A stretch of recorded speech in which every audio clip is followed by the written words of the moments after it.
Hello friends, आप लोग कैसे हैं। उम्मीद है कि आप लोग बहुत ही अच्छे होंगे। तो आज हम अध्ययन करने वाले हैं मैथ पेडागोजी, मैथ का समान क्वेश्चन जो कि ऑनलाइन मोड में पूछे गए हैं। ये सारे क्वेश्चन आने वाले एग्जामों के लिए बहुत ही महत्वपूर्ण है। तो पहला क्वेश्चन है, दीनू अपना मसालों का कारोबार शुरू करता है। वह 10 केजी हल्दी पाउडर, 8 केजी लाल मिर्च प्लस 15 केजी धनिया पाउडर खरीदता है। वह अपने मसालों को 20-20 ग्राम के छोटे पैकेट बनाता है। उसने बेचने के लिए मसालों के कितने छोटे पैकेट तैयार किए हैं। तो पहले यहाँ पर देखते हैं, कुल जो है पाउडर का वज़न जो है 33 केजी आता है। तीनों को जोड़ते हैं 33 केजी आता है। लेकिन जो मसाला का जो पैकेट जो बनाते हैं 20-20 ग्राम के बनाते हैं, ग्राम में बनाते हैं। तो 33 केजी को हम पहले ग्राम बदल देते हैं, इसको 1000 से गुना कर दिए हैं। ठीक।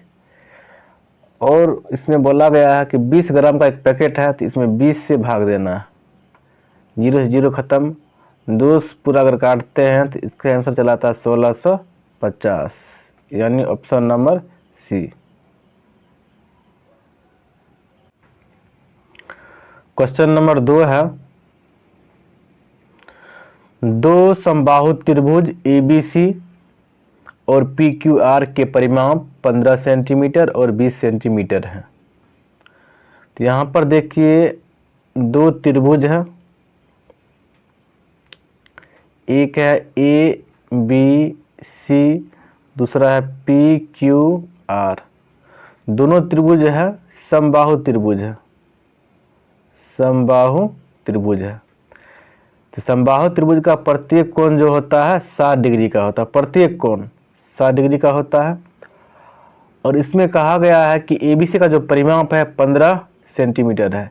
इसका मतलब है कि तीनों भुजा 5-5 सेंटीमीटर का है। और आगे जो त्रिभुज समबाहु त्रिभुज है PQR, उसका परिमाप दिया हुआ 30 सेंटीमीटर।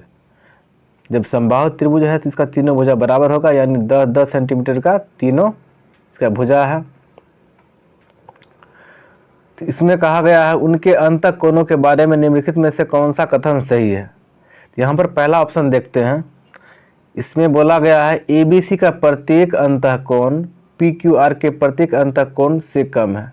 ये गलत है, क्योंकि समबाहु त्रिभुज है, इसके प्रत्येक त्रिभुज के अंतः कोण 180 डिग्री ही होगा। इसमें कह रहा है ABC का प्रत्येक अंतः कोण PQR के प्रत्येक अंतः कोण से कम है। पहला तो गलत हो गया। ऑप्शन नंबर बी में कह रहा है PQR का प्रत्येक अंतः कोण ABC के प्रत्येक अंतः कोण का आधा है। ये भी बात गलत है, क्योंकि दोनों का अंतः कोण क्या होगा, बराबर होगा। ऑप्शन नंबर सी में कह रहा है ABC और PQR के अंतः कोण बराबर हैं। तो ये सही जवाब होगा ऑप्शन नंबर सी, क्योंकि समबाहु त्रिभुज है, समबाहु त्रिभुज के तीनों भुजा बराबर होता है, तीनों कोण बराबर होता है, और अंतः कोण भी बराबर होता है।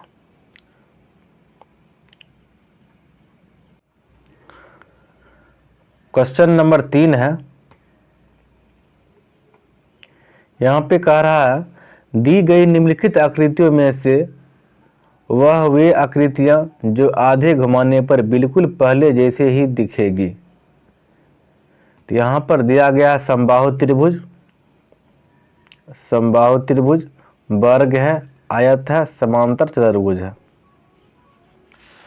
देखिए यहाँ पर समबाहु त्रिभुज है जिसकी तीनों भुजा बराबर हो, वर्ग भी है, ठीक, फिर आयत है, फिर समांतर चतुर्भुज है।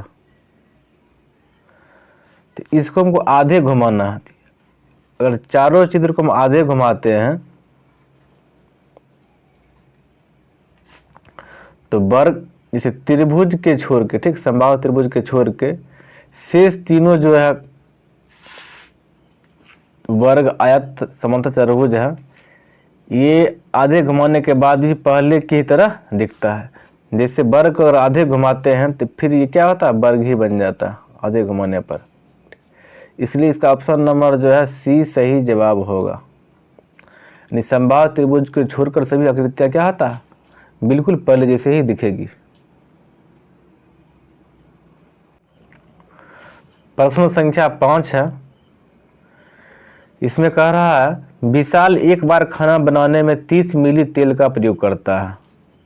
वह दिन में 3 बार खाना पकाता है। यदि वह 4.1/2 महीने पकाता है, यानी 4.5 महीने पकाता है, तो वह कितना तेल का प्रयोग करता है। और यहाँ पर दिया गया है 1 महीना में 30 दिन होता है। ये पहले से ही इसमें कहा गया है 1 महीना बराबर 30 दिन। तो विशाल जो है एक बार खाना बनाने में जो है 30 ml तेल का प्रयोग करता है और वह दिन में जो है 3 बार खाना बनाता है। इसका मतलब है ये एक दिन में जो है 90 ml तेल की खपत करता है।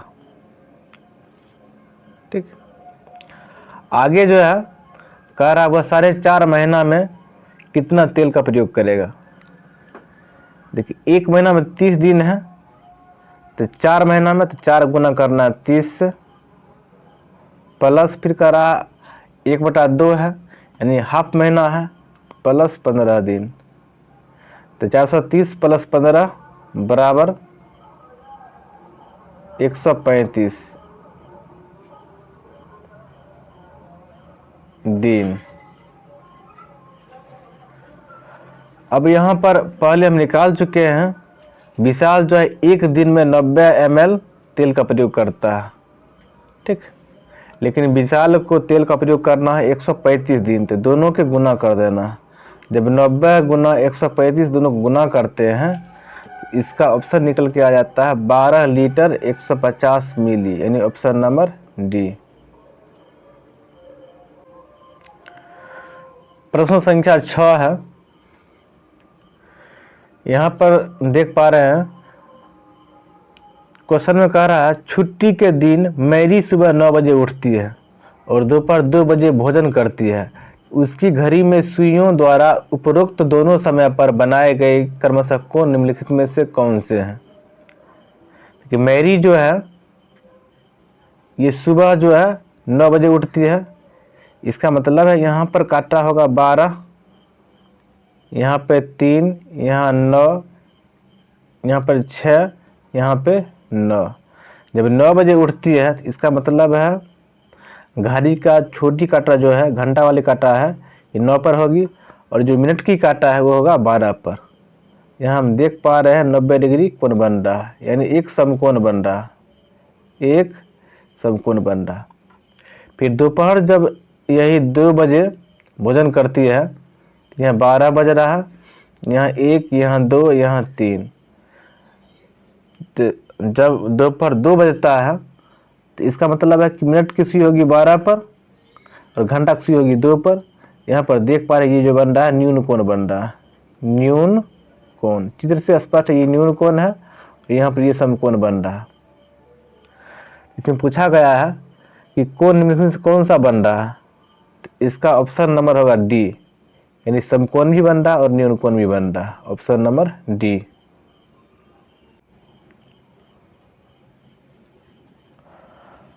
अगला प्रश्न है, इसमें कह रहा है 5 क्रमागत प्राकृतिक संख्याओं का औसत 15 है, तो पहली और अंतिम संख्या का योग क्या होगा। तो यहाँ पर देखिए क्रमागत संख्या है और प्राकृतिक संख्या है, इसका मतलब है कि लगातार संख्या है, और 5 क्रमागत संख्या का औसत दे रखा कितना 15। तो पहले जो दे रखा औसत 15, इसको हम लिख लेते हैं 15। तो इसमें एक संख्या हमको दिया गया है, बीच की संख्या हमको दिया गया है, तो शेष 4 संख्या और निकालना है। आगे बढ़ते हैं 16, 17 लगातार संख्या और प्राकृतिक संख्या भी है, क्रमागत भी है। पीछे चलते हैं 14, 13, कुल मिला के यहाँ पर 5 संख्या है। इसमें पूछा गया पहली संख्या यानी 13 और अंतिम संख्या 17, दोनों का योग कितना होगा। अगर दोनों को जोड़ते हैं तो आ जाता है ऑप्शन नंबर बी 30।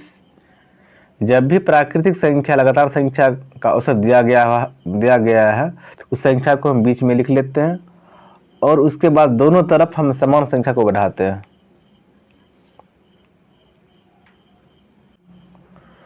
अगला प्रश्न है, रेखा कागज मोड़कर घन बनाना सीखती है।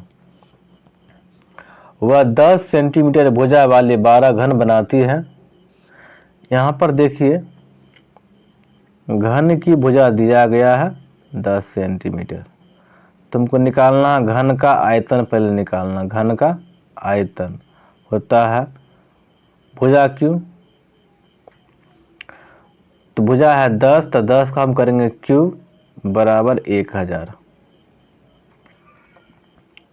ये जो है एक घन का आयतन है, लेकिन हमको निकालना 12 घन का आयतन। ठीक, तो 1000 में हमको फिर गुना कर देना 12 से, बराबर 12,000 सेंटीमीटर क्यूब, यानी ऑप्शन नंबर सी। इसमें कह रहा अब उसे सभी घनों को रखने के लिए एक बड़ा डब्बा चाहिए। तो इस डब्बा का आयतन कितना होना चाहिए ताकि सभी छोटे घन उसमें बिना खाली जगह छोड़े पूरी तरह आ सकता है। देखिए 12 घन का आयतन कितना आ चुका है, 12,000 सेंटीमीटर क्यूब आ चुका है, इसलिए बड़ा डिब्बा का जो आकार चाहिए 12,000 सेंटीमीटर क्यूब का चाहिए। तब उसमें जितना भी घन बनाए हैं सब इसमें घन आ सकता है। अगला प्रश्न है, केरल संपर्क क्रांति ट्रेन नई दिल्ली रेलवे स्टेशन से 30 अक्टूबर 2021 को 13:10 बजे छूटती है और 1 नवंबर 2021 को 3:20 बजे कोचुवेली पहुंचती है। यात्रा का कुल समय निकालना है। तो यहाँ पर देखिए गाड़ी जो है 30 अक्टूबर को दोपहर यानी 13:10 में खुलती है वहाँ से, और रात के ये जो है 24 बजे तक का इसका समय हो जाएगा। दोनों का अंतर कर देंगे 10 घंटा 50 मिनट। ठीक, दोनों को डिफरेंस करते हैं तो 10 घंटा 50 मिनट आता है। फिर जो है 31 तारीख को पूरा दिन रात गाड़ी चलता है, मतलब 24 घंटा तक गाड़ी चलते रहता है। ठीक, फिर 1 नवंबर को जो है हम 3:20 सुबह में हम कोचीवाला पहुंचते हैं। इसमें ऐड कर देना 3:20। अगर हम तीनों को जोड़ते हैं, इस तीनों को अगर हम जोड़ते हैं तो 50 20 70 मिनट हो गया, 70 मिनट, और 10 + 24 34 और 3 37 घंटा। यहाँ पर 70 मिनट है तो 1 घंटा इधर चलाएगा, हो जाएगा 38 घंटा 10 मिनट, यानी ऑप्शन नंबर सी।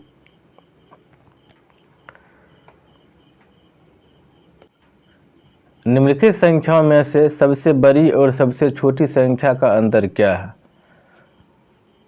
यहाँ पर 4 संख्या दिया गया है, 4 संख्या दिया गया है, जिसमें से सबसे बड़ी संख्या 1101 है और सबसे छोटी संख्या 1001 है। दोनों का अंतर करते हैं तो 100 चलाता है, यानी ऑप्शन नंबर डी। प्रश्न संख्या 10 है, अगली संख्या क्या है निकालना है। यहाँ पर संख्या दे रखा है, पहला है 2 है, फिर 1 है, फिर 1/2 है, फिर 1/4 है। देखिए 2 से यहाँ हो गया 1, यानी आधा हो गया है, फिर 1 से हो गया हाफ, यानी 1 का आधा हो गया हाफ, फिर 1/2 का आधा कर दिए हैं तो हो जाएगा 1/4, फिर 1/4 का हम जब आधा कर देंगे तो हो जाएगा 1/8, यानी ऑप्शन नंबर सी।